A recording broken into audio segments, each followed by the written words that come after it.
تم نے قربانی خریدنی ہے تو تم نے ساری توجہ جیب پہ نہیں دینی کہ میری جیب میں کیا ہے، تم نے نا اپنے دل پر بھی توجہ دینی. لاہو التقوی منکم، تمہارے دل میں کیا ہے. جیب پہ صرف غور نہیں کرنی، دل پہ زیادہ غور کرنی. یہ جانور خریدتے وقت تمہارے باطن میں کیا تھا، تمہارے دل میں. تفاخر بھی تھوڑا سا بڑھ گیا ہے. اچھا جانور خریدنا بڑی اچھی بات ہے، لیکن دوسروں کو دکھانا کہ میں نے بڑا مہنگا لیا ہے، میں نے لاکھوں کا خریدا ہے، اور میں نے جناب اس پہ بڑا سرمایہ خرچ کیا ہے، اور پھر مختلف طریقوں سے اس چیز کو کھول کے لوگوں کے سامنے رکھنا کہ اوہ آپ کو پتہ ہے نا بڑے لوگ آتے ہیں مجھ سے گوشت لینے کے لیے، آپ کو پتہ ہے نا بہت سارے ملازمین ہیں، ڈھیر سارے لوگوں کی توجہ ہے، چھوٹے سے میرا کام نہیں چلتا لہٰذا میں بڑا ہی لیتا ہوں. تو یہ عاجزانہ جملے نہیں، ضرورت کے جملے نہیں، بلکہ یہ تفاخر ہے. اور یہ تفاخر اللہ کی بارگاہ میں پسندیدہ نہیں ہے. انتہائی عاجزی کے ساتھ، انتہائی خلوص کے ساتھ، شوق کے ساتھ جانور کو خریدا جائے. نبی کریم سید عالم صلی اللہ تعالیٰ علیہ وآلہ وسلم ارشاد فرماتے ہیں کہ 10 ذی الحج کو اللہ کی بارگاہ میں جو عمل سب سے زیادہ قبول ہے وہ خون بہانا ہے. وہ عمل آپ اس وقت کر رہے ہیں آج کے دن 10 ذی الحج کو جو اللہ کی بارگاہ میں سب سے پسندیدہ ہے. کس کی بارگاہ میں؟ یہ عمل اللہ کی بارگاہ میں سب سے زیادہ. دیکھنا تو اللہ کی طرف تھا، اس میں بندے کہاں سے آ گئے. ہمارے بزرگ تو فرمایا کرتے ہیں یہ بھی نہ کہو کہ بچے تنگ کر رہے ہیں تو میں بکرا لینے آ گیا ہوں، یہ بھی لفظ نہ کہو. بچے نے شور کیا تھا کہ سب لے آئے آپ نہیں لائے، یہ بھی نہ کہو. تم اپنی نیت دیکھو، اس لیے کہ وہ نہ بچے کے شوق کے لیے لانا ہے، نہ پڑوسی پہلے لے آئے تو اب لے کے آنا، یہ بھی نہیں، بلکہ تم نے اپنے رب کی رضا کے لیے یہ کام کرنا. ان صلاتی و نسکی و محیایا و مماتی للہ رب العالمین. اے محبوب آپ کہیے کہ بے شک میری نماز، میری قربانی، میرا دنیا میں رہنا جانا اس رب کے لیے ہے جو تمام جہانوں کو پالنے والا ہے. آپ قربانی کا مزاج بنائیں کہ میں نے اللہ کی رضا کے لیے دینی ہے. پھر آپ محسوس کریں گے کہ آپ کی طبیعت بھی ٹھنڈی ہے. آپ محسوس کریں گے کہ آپ نے جو پیسے نکال کے قربانی کے لیے دیے تھے تو پیسے وہ کم نہیں ہوئے بلکہ وہ پیسے برکت والے ہو گئے، وہ زیادہ ہو گئے. اللہ اس کو سمجھنے کی توفیق عطا فرمائے. تو ایک بات تو یہ کہ آپ جانور خریدیں، قربانی لائیں تو اس میں آپ یہ پہلو پیش نظر رکھیں کہ میں اللہ کی رضا کے لیے یہ سب سے زیادہ اس نے نیت کو اپنانا سب سے اہم کام. پھر دوسری بات یہ ہے کہ اس کے لیے لفظ استعمال ہوتا ہے قربانی. لفظ کیا ہے؟ قربانی کا مطلب ہوتا ہے اثار کرنا، ترجیح دے دینا دوسرے پہ، نہیں اپنے آپ سے دوسرے کو ترجیح دینا. کوئی چیز کسی کے لیے قربان کرنا، اللہ کی رضا کے لیے کچھ قربان کرنا. تو آپ نے تو اس کو قربان کرنا تھا، آپ نے قربان کر دیا تو یہ اب فریزر میں کیا کر رہا ہے؟ اس کو تو کرنا تھا قربان. کہتے ہیں نا فلانے نے میرے لیے قربانی دے دی. میں عرف عام کی بات کر رہا ہوں. سیٹ پہ بیٹھے تھے 2-4 لوگ، بس میں چڑھ گئے، اب ایک بندہ اٹھ گیا، اس نے جگہ دے دی. اس کو کیا کہیں گے؟ اس نے میرے لیے، یہی ہے نا قربانی. وَيُؤْثِرُونَ عَلَىٰ أَنفُسِهِمْ وَلَوْ كَانَ بِهِمْ خَصَاصَةٌ. وہ دوسروں کو ترجیح دیتے ہیں اگرچہ انہیں شدید ضرورت بھی ہو. اثار کا تو یہی معنی ہے قربانی کا. تو قربانی کا مطلب تو یہ تھا کہ دے دی اللہ کی رضا کے لیے. گھر میں رکھنا جائز ہے، فریزر میں رکھنا. مجھ سے کوئی دوستوں نے مسئلہ پوچھا کہ محرم شریف میں قربانی کا گوشت کھا سکتے ہیں؟ میں نے کہا سفر میں بھی کھا سکتے ہیں، ربیع الاول میں بھی کھائیں. آپ کس نے منع کیا؟ ربیع الثانی تک کھائیں. پر یہ بتا دیں کہ کیا کسی نے کہا تھا کہ بعد میں گوشت ملے گا نہیں، دنیا میں ختم ہو جائے گا؟ اتنا لمبا چلانے کی ضرورت کیا تھی؟ اس کا تو معنی تھا قربانی کرنا. تو یہ تو دے دینا چاہیے تھا، اور دینا بھی تحفہ بنا کے نہیں چاہیے تھا کہ ایک پلیٹ کے اندر میں نے گوشت بھیجا. یار میں تیرے گھر بھیج رہا ہوں گائے کا، سنا ہے تو نے اونٹ کیا ہے، تو ادھر گائے کا چلا گیا، ادھر سے اونٹ کا آ گیا، ادھر سے بکرے کا چلا گیا، ادھر سے کٹے کا آ گیا. تو یہ جناب آپ اس طرح کر کے نا اس کو کریں. آپ کو پتہ ہے، مجھے بھی پتہ ہے کہ میری اگلی گلی میں کتنے لوگوں نے قربانی نہیں کی، میری پچھلی گلی میں کتنے لوگوں نے قربانی نہیں کی. مجھے خبر ہوتی ہے میرے رشتہ داروں میں کون کون ہے. اتنا تو پتہ ہی ہوتا ہے نا کس کس حیثیت کا ہے. تو پھر یہ کہانی بنانے کی کیا ضرورت ہوئی کہ جی بانٹ دیا تھا، بس وہ خاص بوٹیاں بچا کے رکھی تھیں، وہ اسے کہا تھا کہ رانے نہ کاٹنا، باقی سارا کاٹ لینا، وہ اس کے لیے جگہ بنا لی تھی۔ پوچھ لیں الیکٹریشین سے آپ کہ قربانی کے دنوں میں صرف بکروں والوں کے پاس ہی رش نہیں ہوتا، فریج والوں کے پاس بھی رش ہوتا ہے، فریزر والوں کے پاس بھی رش ہوتا ہے۔ نہ کریں ایسا، جب احصار کر دیا، دے دیا، غرباء کو تلاش کریں، مل جائیں گے، اور ان کو آپ زیادہ دینے کی کوشش کریں تاکہ کچھ دنوں کے لیے وہ استعمال کر سکیں، کچھ دنوں کے لیے۔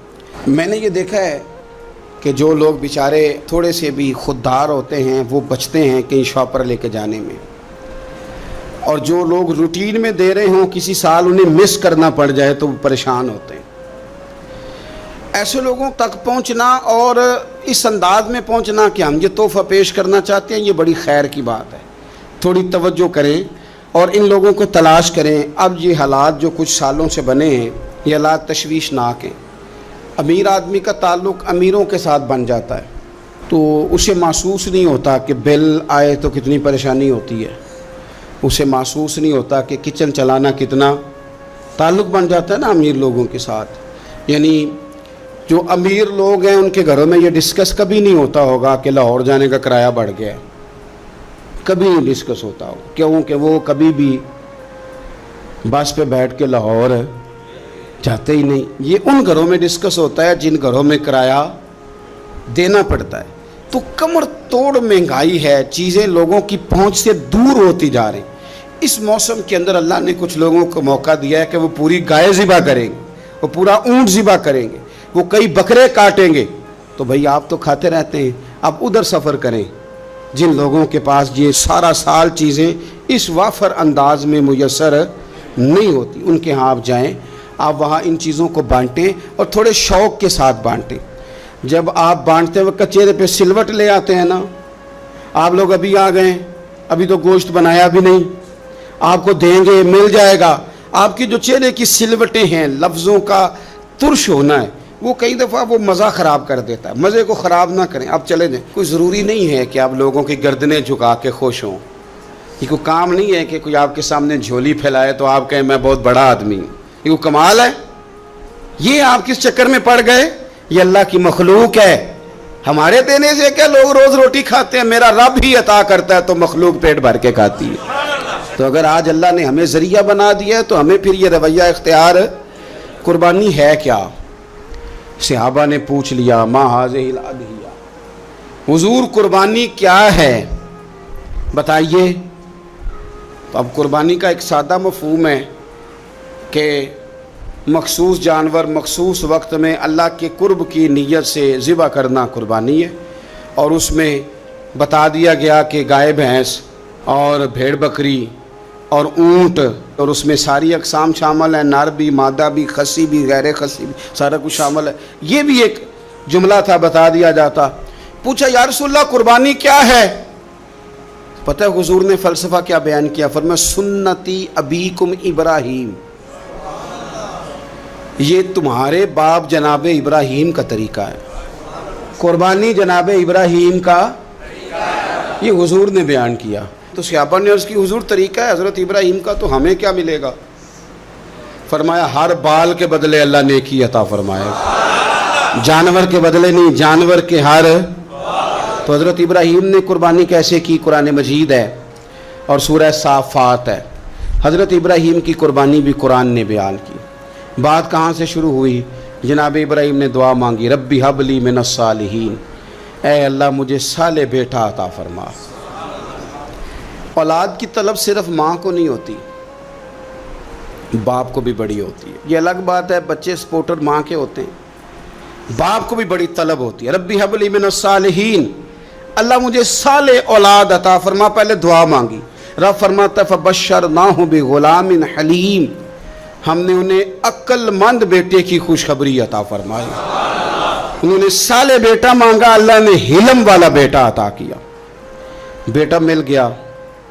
فلما بلغ معہ السعی، پھر جب بیٹا ان کے ساتھ کام کرنے کے قابل ہو گیا، بندہ رات کو تھکا ماندہ گھر آئے نا تو بیٹا تھوڑا سا بڑا ہو جائے تو اس کو چارپائی پہ لیٹا دے کے ابا بڑا راضی ہوتا ہے۔